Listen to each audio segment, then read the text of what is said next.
regularity knows the challenge of switching batteries out at night and it's dark. Sure. And you want to save your batteries, you know.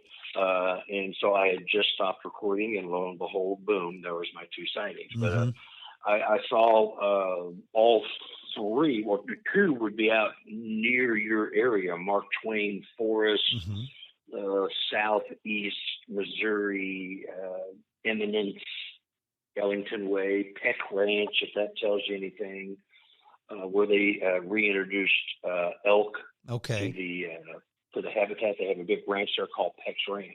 Okay. And I was leading an expedition, saw one there. I was on a private expedition with me and 2 other people, and saw one probably 50 feet away from me, and it did not see us until I stood up. It was focused on my partner. So to answer your question, yes, I've seen them, and they do this. I'm waiting for my daytime sighting. I've had, I've seen trees move and, rocks coming out of the woods, but I have not seen one in broad daylight. I'm still waiting for that. Just a matter of time. The other question I always get, and I have an answer, but people roll their eyes when I give the answer. If Sasquatch is real, why have we never found a body? Well, very simple answer. There's 2 good answers. One, have you ever seen the show Body Farm? No. It's on Discovery Channel or one of the other, I think it was Discovery. Anyway, it's in Tennessee, and it's a large chunk of acreage. And what they do, they get bodies donated from, indigent people, families donate a body to science. Mm-hmm. They take bodies, human bodies, they put them out in the elements.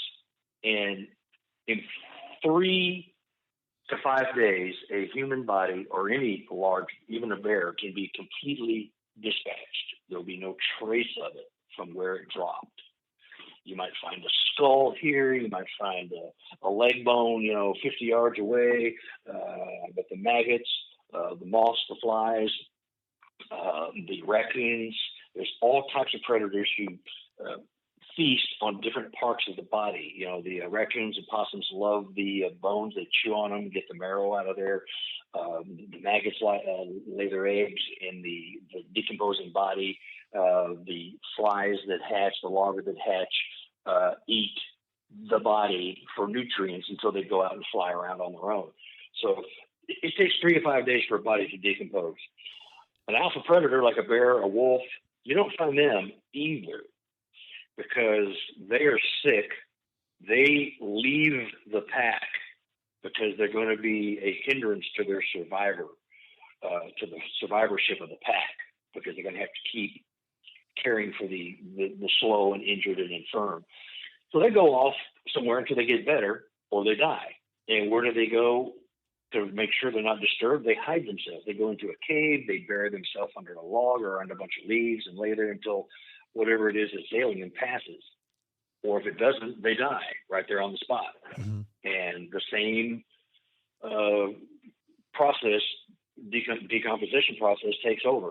The maggots, the flies, the larvae, the caterpillars, the bugs, the possums, everybody, bears, wolves, they eat it and scatter it to the 4 corners and it's gone. Well, I've mentioned that to people, and they'll come back with a legitimate rebuttal. They'll say, okay, that's fine for June. What about January? You're not going to get that in January. Yeah. That's mostly true. It takes a much longer, and the body, of course, if it's freezing or sub-zero temperatures, then it's going to take much longer. But again, they've gone to a place to not be bothered.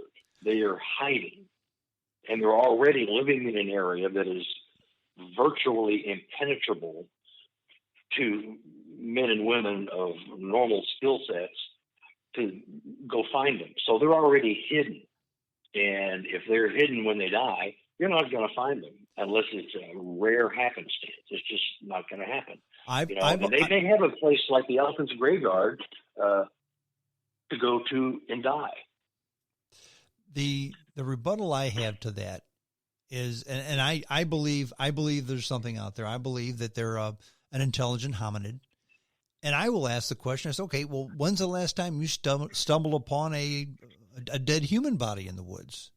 Nobody does that unless it's a homicide. And to the best of my knowledge, humans are the only animals who really kill just for the sake of killing. And they said, well, of course you don't find people out there. We bury our dead. Mm-hmm. I said, who's to say they don't bury their dead? I'm of the belief they quite possibly do. They bury them. They may even cannibalize them. Mm-hmm. You don't know what they're. I'm going to assign some human concepts to this, but you don't know what their spirituality level is, if there is one. You don't know, the Native Americans. You go back to the Aztec Indians. They sacrificed bodies to the gods. They sacrificed the 8 parts of the body to get the spirit of the deceased. Sometimes they were sacrificed, sometimes they were dead. So we don't know what we don't know. So, if food is scarce and it's ashes to ashes, dust to dust, why not eat your brethren and pass it around to the tribe?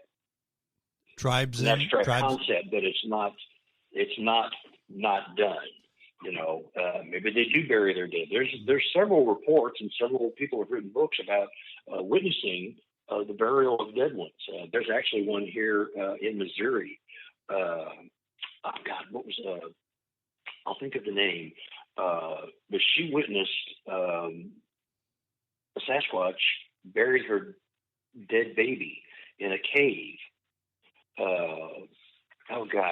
Dora, Missouri. But there's a girl named Dora. I can't remember her last name right now. It's in a book.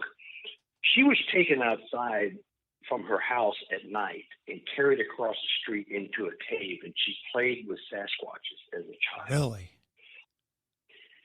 One night, as she was in the cave, the Sasquatch mother was there, and a baby that she had played with in the past had died. And she was sobbing. She and a couple other Squatch dug a big hole in this little cave and put the baby in there and covered it up and put a rock on top. Whether you believe the story or not, but there's other stories, there's other accounts of people seeing them uproot an entire tree because they had the strength to do that, pull it up, root ball and all, put the body down in the bottom of the root ball, put the tree back in the ground, and the tree re-roots itself, and you got a body buried. Mm-hmm.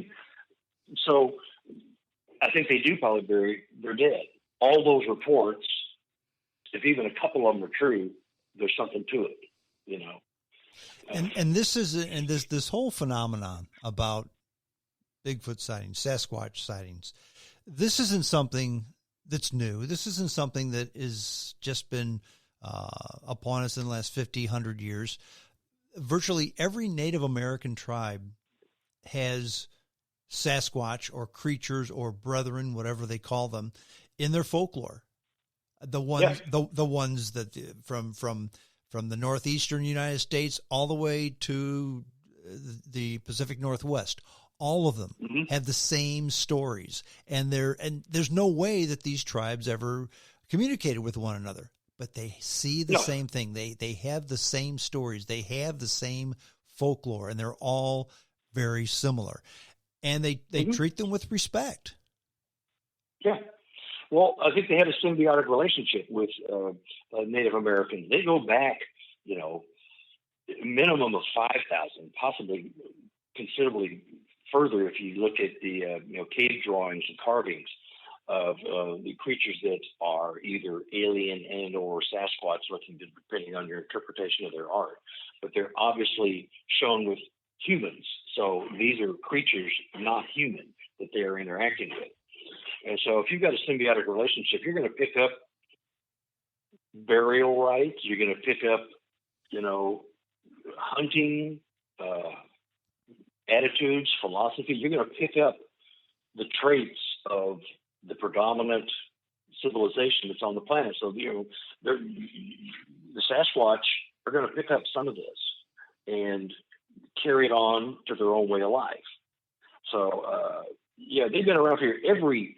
Good point you made, though, but every country in the world, virtually every country in the world, has a word for Sasquatch or a similar type creature. Every country, virtually every country, has a word. Why would you have a word for a creature that doesn't exist? Precisely. It does not make sense,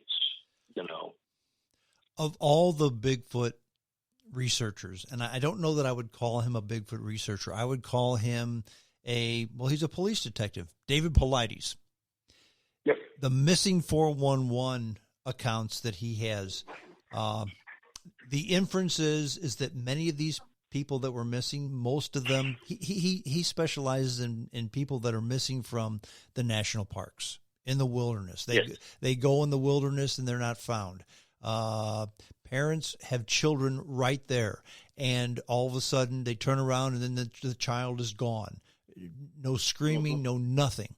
They find the body 2 weeks later, some 12 or 14 miles away, over a mountain range, laying unmolested but dead from the elements, with their shoes missing.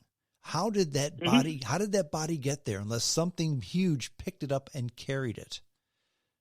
Good question. I mean, it's a fascinating topic, and if you were to take an overlay of all the reported, admitted missing people in national parks, because they are keeping a big secret, the national parks. They don't want to lose the revenue. There's something going on. If you were to take an overlay of all the missing people and you laid it over a map of the cave systems, known cave systems in the United States, it's almost a perfect match. Could that be why there are so many sightings in Missouri, especially in southeast Missouri, where there's a large cave system? Yeah, and a heavy forest. I mean, exactly. It's a perfect cover story, And so some of these people, I mean, a lot of people, they say, well, a lot of people go to the national forest to commit suicide. It's a nice private place. You get to see one last beautiful side before you decide to take yourself to another level, whatever. But yeah, the kids, there's several. One of them just recently here in North Carolina, I was over the winter. A bear took care of me. A little kid, like, I don't know, 7, 8-year-old kid. A bear took care of me. I was, a bear kept me warm and brought me home. Well, okay, a 7-year-old, 8-year-old kid is not going to have a concept of a Sasquatch, but he would have a concept of a bear. Correct. Similar in stature and coloration-ish, one kid was found surrounded. He was put in the middle of a briar patch and covered with some brush. They found him there. He didn't crawl in there. He would have been ripped to shreds. Mm-hmm, mm-hmm. So he was placed there so that nothing else would get to him. And this creature, whatever it was, knew he would be found safe. So yeah, it's a great mystery, especially the stuff with the Politis and the missing 411 series. The cave system, there's a lot of theories that they live in caves. And I guess if I was trying to hide from humans, I'd be hiding out in the cave. That's a pretty good place, If I was running from the law, I'd want a cave that had a back door, a way out, so I wouldn't get trapped. If they knew I was there. Sure. But they have watchers, so they'll have a watcher that they all sleep during the day and they hunt at night. Basically, they're mostly nocturnal. So they'll have a watcher that stays up during the day, and if they see humans coming, they warn them. They get up and skedaddle, get out of there. My theory, and the theory of many others, actually, that's why a cave is a good place, because if you got somebody watching out and you can hear and sense things in the forest, because that's how you live, far better than a human. So you can hear a human coming a mile away. Well, we're long gone by then. Sure. You know, you come right up here and check out this cave and